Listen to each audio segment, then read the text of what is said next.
Unbreakable was released in 2000. It was the M. Night Shyamalan film that came after The Sixth Sense. He was gaining a lot of recognition after that film. He was being called the next Steven Spielberg, and there was a lot of talk on what his next film was going to be, and this was released. This did not get a whole lot of praise as it is getting now in 2000 because people didn't really understand it. But since then, it's gained a huge cult following. Glass is coming out this Friday, so I've decided that I'm going to be talking about Unbreakable and Split before I review Glass. This deserves so much praise. I don't understand why people did not like this film when it came out. This was a film that took the superhero genre very seriously. This was right after the 90s, so superhero films were not being taken seriously at all, with Batman and Robin. Oh god, we don't talk about that. But in the period after 2000, people were taking superhero films seriously. X-Men was coming out that year, and this came out. And if I was to describe a film that was very underrated, this would be that film. I think Unbreakable is an amazing movie. It's got a good screenplay. And whatever you say about M. Night Shyamalan, him as a director, him making terrible films, you have to admit he's a really good screenwriter. And this and other films prove that he's just really good at writing. I don't know if he's a really good director. He's made some really good films, and this is well directed as well. But if you, for some reason, don't like this film because of the kind of direction that it takes, you really have to appreciate this from a screenplay perspective, because he's a genius. So let's talk about Unbreakable. So 2008 was a really interesting year for me. I saw Iron Man and the Incredible Hulk, and I was just getting into a motion of seeing more and more superhero-related films. And The Happening was also coming out in 2008, so they were showcasing a lot of M. Night Shyamalan movies on TV. I saw The Sixth Sense on TV, and after that, I really wanted to see more of M. Night Shyamalan's work, because 2008 was a year where I was starting to realize that filmmaking was something that I wanted to get into, and I wanted to look at other people who were very well-known filmmakers, and M. Night Shyamalan seemed like that kind of guy. So after I watched The Sixth Sense, I started really looking into other M. Night Shyamalan films.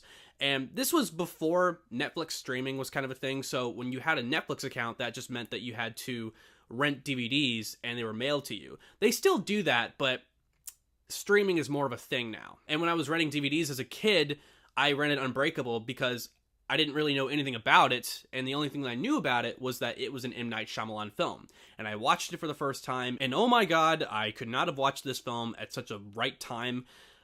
This was during when I was in middle school, and I was watching all these Marvel films, and I was reading comics, and this is a comic book movie. This is a movie about comic books and the mythos behind comic books, and the general comic book lover. So the story starts out with Samuel L. Jackson's character Elijah being born, and he is born with a very rare case of osteoporosis. Basically, he has very breakable bones, so if he falls or trips, he could break a lot of bones inside him. And this is probably one of the best openings to a movie as well. You see him born, and the doctor who is looking at him starts to realize that something is wrong. He starts asking the women who were involved in the delivery if they dropped this baby, because he starts to realize that the baby, his arms and legs are broken. Another thing that I want to mention too is this film has a lot of single shots.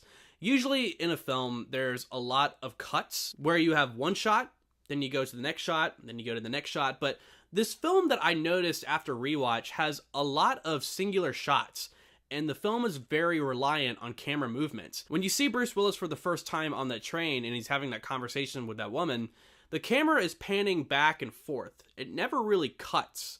It cuts to the little girl, but the conversation that is had with him and the woman on the train is very reliant on camera pans and doesn't really cut back and forth. Some of the most important scenes throughout this film are the ones that are just one shot. And it almost feels like you are so invested in the scene and what's going on and the acting involved that you soon forget how many shots are involved, and it feels almost like you're actually there. And what happens in this film is David Dunn, Bruce Willis's character, is involved in a train accident, and he is the only one who has survived. And he doesn't have a scratch on him, he didn't sustain any injuries, and he starts to question himself. And throughout the film, he starts to realize that he's never been sick in his life. He's never really sustained any injuries, except for very specific ones, which we'll get into later on. But he's never really been sick. He's never really been hurt.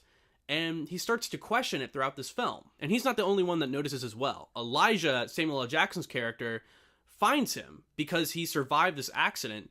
and he brings forth this thesis that he might possibly be a superhero. The movie explains because of his condition that Samuel L. Jackson's character spends a majority of his life reading comic books. He becomes very obsessed with comic books. You see in the beginning of that scene where it showcases him as a child that Samuel L. Jackson does not like life. You see through the TV reflection that this kid hates his condition and the predicament that he's put into, and that his mother decides to buy him comic books so he isn't bored, that he has something to look forward to. And he grows up to be this guy who is very, very obsessed with comic books, and he starts to wonder if there are actual superheroes out there in the world, that maybe there's someone opposite on that spectrum out there. So he starts to get really obsessed that there might be someone opposite of him living in his world. And that's basically what this film is, for the most part, is Samuel L. Jackson trying to discover if Bruce Willis's character is in fact a superhero.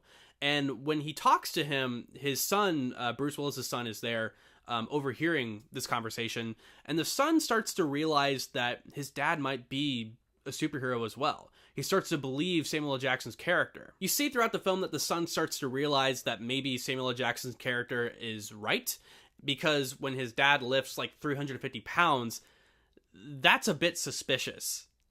Yeah. And this obsession that Elijah has in the film starts affecting the son as well. There's a scene that is very polarizing, and yet again, it's one shot where the son finds a gun and starts to point it at his dad, and he wants to prove very much that his dad is a superhero. Something I also want to talk about is the family dynamic in this film. We see before the train accident happens that Bruce Willis takes off his ring to talk to the woman on the train, and that's a really good indication that tells the audience that home life probably isn't too good right now. And we see when they're walking out of the hospital that they're holding hands, but they're only holding hands because they see that the son is looking. And then when the son turns away, they stop holding hands and they walk out of the hospital.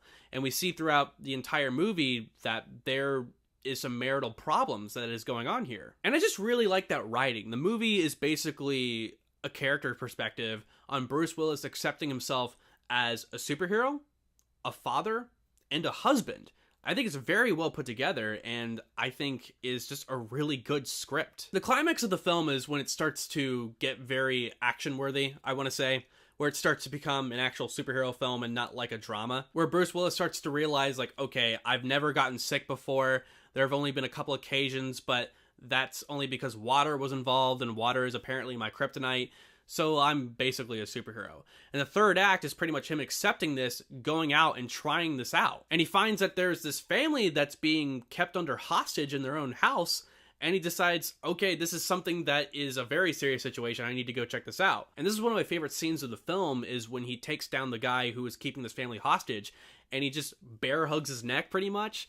The score is great, I absolutely love it, and it's a YouTube scene that I look up a lot of the times when I think of this film, because it's my favorite scene in the film, is when he becomes what everyone thinks he's supposed to be, and I love the score too, it's just amazing. And after Bruce Willis saves these kids and goes back home, I love the shot where he takes his sleeping wife upstairs, because after everything that's been occurring throughout this film with them having marriage issues, it's just a nice scene, and it's him accepting himself as a hero, as a husband, and the next morning he shows his son the newspaper, and it's also him accepting himself as a hero in his son's eyes.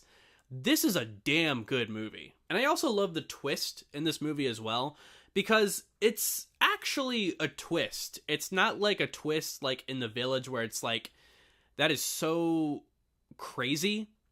I almost said stupid, but I'm going to use the word crazy. It's just a twist. You find out that Samuel L. Jackson is responsible for the train accident and other incidences that have occurred throughout the city. He's been trying to figure out if there's anyone who could survive these accidents and if there's an actual Superman out there. And that's really the twist of the movie. It's as simple as that. Samuel L. Jackson is the supervillain, or just the villain. But since it's like, dealing with comic books and stuff, he's essentially a supervillain. He's a mastermind. So yes, guys, if you haven't seen Unbreakable, you need to see this film. It's so underrated. I want more people to see this, and I think a lot more people are, because I'm seeing this more readily available at Best Buy and Target and Walmart. And surprisingly, I wasn't able to find Split on Blu-ray. I think it's just because, I don't know, Split's more of a famous movie than this. This is more available.